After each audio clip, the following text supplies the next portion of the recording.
तर अधिक माहितीसाठी आपण थेट पहिल्यांदा जाणार आहोत आमच्या प्रतिनिधी सीमा आढे आपल्या सोबत जोडल्या गेलेल्या आहेत। त्यांच्याकडे सीमा, काय सध्याची परिस्थिती आहे?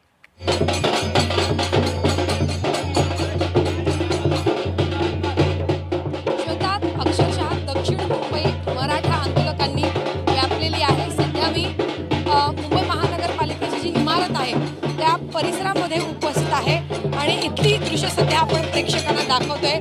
इथे सुद्धा मोठ्या प्रमाणात आंदोलक हे एकवटलेत। सध्या ढोल ताशाच्या गजरावर प्रत्येक या मराठा आंदोलकांनी ठेका धरलेला आहे।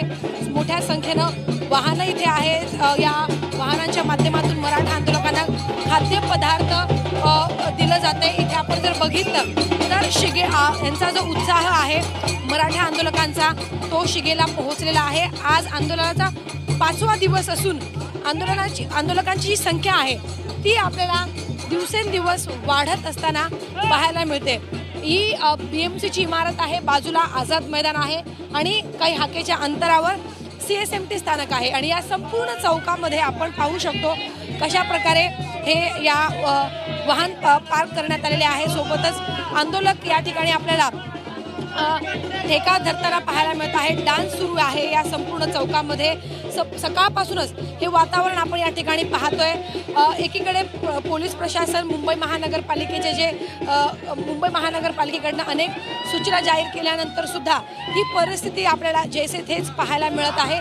इथे आपण जर बघितलं तर प्रत्येक ट्रकमध्ये खरं तर खाद्यपदार्थ बाहेरून या ठिकाणी आणलं जात आहे। सकाळी मोठ्या संख्येनं या ठिकाणी खाद्यपदार्थ घेऊन वाहनं या संपूर्ण परिसरामध्ये दाखल झाल्याचं आपल्याला पाहायला मिळत आहे, जेणेकरून मराठा आंदोलकांना कोणतीही अडचण आंदोलनाच्या दरम्यान येणार नाही। मात्र दुसरीकडे याच वाहनांमुळे आणि सोबतच जी परिस्थिती या संपूर्ण परिसरामध्ये निर्माण झालेली आहे त्यामुळे सर्वसामान्य नागरिकांचा मात्र कुठेतरी खोळंबा झाल्याचं आपल्याला या संपूर्ण परिसरामध्ये पाहायला मिळत आहे।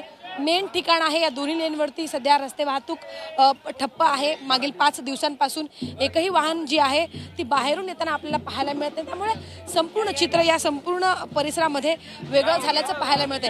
काही वेळापूर्वी आपण दाखवलेलं होतं की कशा प्रकारे बीएमसीच्या समोर जी विद्युत दिवे लावण्यात आलेले आहेत खांबांवरती, त्या खांबांवर खरं तर चढून भगवे झेंडे या ठिकाणी लावण्यात आले। कुठेतरी पोलीस प्रशासन आवाहन करत असताना सुद्धा मराठा आंदोलकांचा उत्साह हा शिगेला पोहोचला आणि जेवढे खांब या ठिकाणी आपल्याला पाहायला मिळत आहे या खांबांवरती जाऊन वरती ठिकठिकाणी मराठा आंदोलक हे भगवे झेंडे फडकवताना आपल्याला पाहायला मिळते। त्यामुळे कुठेही कोणत्याही आवाहनाला मराठा आंदोलक आता जुमानत नाहीये का, असा एक सवाल जो आहे तो उपस्थित केला जातोय। वारंवार मनोज जरांगे पाटील सुद्धा मराठा आंदोलकांना आवाहन करतात की आपल्यामुळे इतरांना त्रास होऊ नये, शांततेत आंदोलन करा। मात्र तरी सुद्धा जे आवाहन आहे, ज्या सूचना आहेत त्या कुठेतरी पाळल्या जात नाही का, असा एक सवाल उपस्थित केला जातोय। काल उच्च न्यायालयाने सांगितलेलं होतं, सूचना जारी केलेल्या होत्या की मुंबईतले जे रस्ते आहेत ते मोकळे करा, ठिकठिकाणी जी वाहनं लावण्यात आलेली आहेत ती वाहनं मुंबई बाहेर पार्क करा, असं सांगितल्यानंतर सुद्धा आज मोठ्या संख्येनं या परिसरामध्ये आपल्याला वाहनांची संख्या ही पाहायला मिळते। सोबतच इथे आंदोलकांशी बातचीत केल्यानंतर, संवाद साधल्यानंतर त्यांचं असं म्हणणं आहे की आगामी दिवसात आंदोलकांची सोबतच वाहनांची संख्या सुद्धा मुंबईमध्ये वाढेल आणि जोपर्यंत आमच्या मागण्या पूर्ण होणार नाही तोपर्यंत आम्ही काही मुंबई सोडणार नाही, अशी त्यांची भूमिका जी आहे ती ठाम असल्याचं सध्या आपण पाहतोय।